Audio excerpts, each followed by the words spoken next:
வெற்றியும் வேணியும் வண்டியில போய்கிட்டு இருக்கும்போது, எனக்கு ஒரு டவுட்டுன்னு எப்படி ஒரு பையனும் பொண்ணும் பிரேக்கப் ஆனதுக்கு அப்புறம் கூட சகஜமா பேச முடியுதுன்னு கேட்குறான். அதுக்கு அவளும் ஒவ்வொரு லவ்வும் ஒவ்வொரு மாதிரி. நீ பிரேமம் படம்லாம் பார்த்துருக்கேல, அதுல எப்படி ஹீரோயினோட கல்யாணத்துக்கு ஹீரோ போவாருல அந்த மாதிரி. ஏங்க நீங்க படத்த தப்பா பார்த்துருக்கீங்க. அந்த படத்துல ஹீரோயினுக்கு பழசெல்லாம் மறந்துரும். ஞாபகம் மட்டும் இருந்துச்சுன்னா ஏன்டா கல்யாணத்துக்கு வந்தேன்னு செருப்பு கழட்டி அடிச்சிருந்திருப்பா. சரி நீங்க எப்படி விக்கிய லவ் பண்ணீங்க? அவனை மெயின்டைன் பண்றதெல்லாம் ரொம்ப கஷ்டமாச்சேன்னு சொன்னதும், பேசாம வரைய வீலிங் அடிச்சு கீழே தள்ளி விடவான்னு கேட்குறா. அப்புறம் 2 பேரும் பிரியாவோட வீட்டுக்கு வர, அவ வேணிய பார்த்ததுமே ஷாக் ஆனாலும், அத எதையுமே வெளிய காட்டிக்காம உள்ள கூப்பிடுறா. அப்ப விக்கியோட தம்பி வந்து யாரா அவனுங்கன்னு பார்க்க, வெற்றி தான் நாங்க பிரியாவோட வேலை செய்யறோம்னு சொல்றான். பிரியாவும் தண்ணி எடுத்துட்டு வந்து கொடுத்து, இவன் தான் என் தம்பி விக்ரம்னு நம்ம பசங்களையும் அவனுக்கு அறிமுகப்படுத்தி வைக்கிறா. அப்ப வேணியும் ரெஸ்ட் ரூம் எங்க இருக்குன்னு கேட்க, பிரியாவும் அவளை கூட்டிட்டு போய் காமிக்கிறா. இந்த பக்கம் வெற்றியும் தம்பி கூட ஜாலியா பேசிக்கிட்டு இருக்க, பிரியாவும் இவங்க எதுக்கு இங்க வந்திருப்பாங்கன்னு யோசிச்சுக்கிட்டு இருக்கா. அப்புறம் வேணியும் ரெஸ்ட் ரூம் போயிட்டு வந்ததும், இந்த பக்கமா வந்தப்போ உன் வீடு இங்க தான் இருக்குன்னு உன்னை பார்த்துட்டு போலாம்னு வந்தோம். சரி நாங்க அப்படியே கிளம்புறோம்னு சொல்ல, நம்ம பையனும் என்னங்க சுச்சு போக வாங்கி வந்தீங்கன்னு கேட்குறான். வேணியும் கொஞ்சம் பேசாம இருடான்னு அப்படியே 2 பேரும் கிளம்புறாங்க.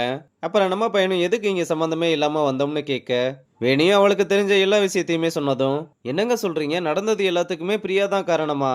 அவ எதுக்காக இந்த மாதிரிலாம் பண்ணணும்? அதுதான் வெற்றி எனக்கும் புரியல. இப்ப கூட நான் அவகிட்ட பேசும்போது அவ ரொம்ப பதட்டப்படுறத நோட்டீஸ் பண்ணேன். கண்டிப்பா அவ ஏதோ பெருசா பண்ண போறான்னு சொல்றா. இங்க பிரியாவும் நம்மளை தேடி கெஸ்ட் வீட்டுக்கு வரதெல்லாம் புதுசா இருக்குல்ல. எனக்கும் அதான்க்கா புரியல. டேய் முட்டாள் இன்னுமா புரியல? அவ நம்மள நோட்ட விட வந்திருக்கான்னு சொல்றா.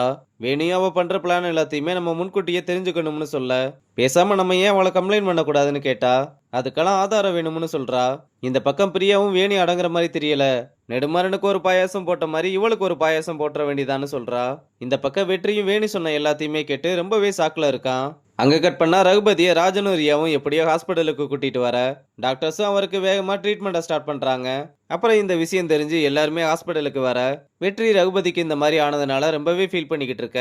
டேய் அவருக்கெல்லாம் ஒன்றும் ஆகாதுன்னு உத்தமனும் பாண்டியும் ஆறுதல் சொல்லிக்கிட்டு இருக்காங்க. அப்ப டாக்டர் ரகுபதியை செக் பண்ணி பார்த்துட்டு வெளியே வந்து, அவருக்கு ஸ்டண்ட் வைக்கிற ப்ராசஸ் தான் போய்கிட்டு இருக்கு. இப்போதைக்கு உயிருக்கு எந்த ஆபத்தும் இல்லை. ஆனா 48 மணி நேரம் கழிச்சு தான் ரெக்கவரி பத்தி சொல்ல முடியும். நீங்க எதுவும் ஒரி பண்ணிக்காதீங்கன்னு சொல்லிட்டு போறாரு. அப்புறம் ராஜனும் நெடுமாறனும் ரியாவுக்கு நீ ஒன்றும் ஃபீல் பண்ணாதுன்னு ஆறுதல் சொல்லிட்டு, நெடுமாறன் எல்லார்கிட்டையும் ரகுபதி சாருக்கு வாழ்க்கையில எவ்வளவு பிரச்சனை இருந்தாலும் அவர் ஒரு நாள் விடாம ரெசார்ட்டுக்கு வந்துருவாரு. நம்ம ரெசார்ட்டை விட்டுட்டு இங்க வந்து இருக்கிறது கண்டிப்பா அவருக்கு பிடிக்காது. அதனால அவருக்காகவும் அவரோட ரெக்கவரிக்காகவும் நம்ம வேலை பார்த்தே ஆகணும்னு, நீ இங்க இருந்து அப்பாவை பார்த்துக்கோமா, உனக்கு எந்த ஹெல்ப்னாலும் ஒரு ஃபோன் கால் மட்டும் பண்ணுமான்னு சொல்றாரு. ரியாவும் நம்ம பசங்க எல்லார்கிட்டையும் நெடுமாறனக்கள் சொன்ன மாதிரி அவருக்காக நம்மளோட ஒர்க்கை கரெக்டா பண்ணுவோம்னு சொல்றா. அப்புறம் எல்லாருமே போயிட்டு வரோம்னு சொல்லிட்டு கிளம்ப, ரியா ராஜனையுமே கிளம்ப சொல்ல, இந்த நிலைமையில உன்னை தனியா விட்டுலாம் போக முடியாதுன்னு சொன்னா அவ கேட்க மாட்றா.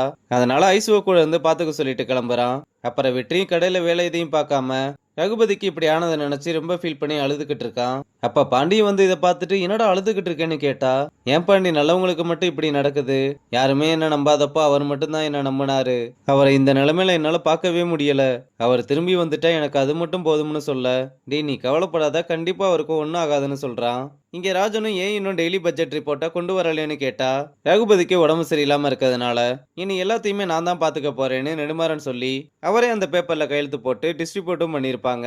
இதை கேட்டதுமே ராஜனும் ரொம்ப கோவமா, அப்புறம் ஜிஎம்னு நான் எதுக்கு இங்க உட்காந்துருக்கேன், இல்ல சார் அவரே கூப்பிட்டு நான் தான் இனிமேல் எல்லாத்தையுமே பாத்துக்க போறேன்னு சொன்னதுனால என்னால எதுவுமே பண்ண முடியலன்னு சொல்ல, சரி நீங்க போங்க நான் பாத்துக்கிறேன்னு சொல்லிட்டு மதனுக்கு கால் பண்ணி நான் எல்லா ஸ்டாஃப் கிட்டையும் பேசணும், நாளைக்கு மீட்டிங் அரேஞ்ச் பண்ணுங்கன்னு சொல்றான். இங்க ஜானும் நெடுமாறன் கிட்ட, நான் எல்லா டிபார்ட்மெண்ட்டுக்குமே இன்ஃபார்ம் பண்ணிட்டேன், நாளையில இருந்து டெய்லி பட்ஜெட் ரிப்போர்ட் மட்டும் இல்லாம மற்ற எல்லா ரிப்போர்ட்டுமே உங்க டேபிளுக்கே வந்துரும்னு சொன்னதும் நெடுமாறன் ரொம்பவே சந்தோஷப்படுறாரு.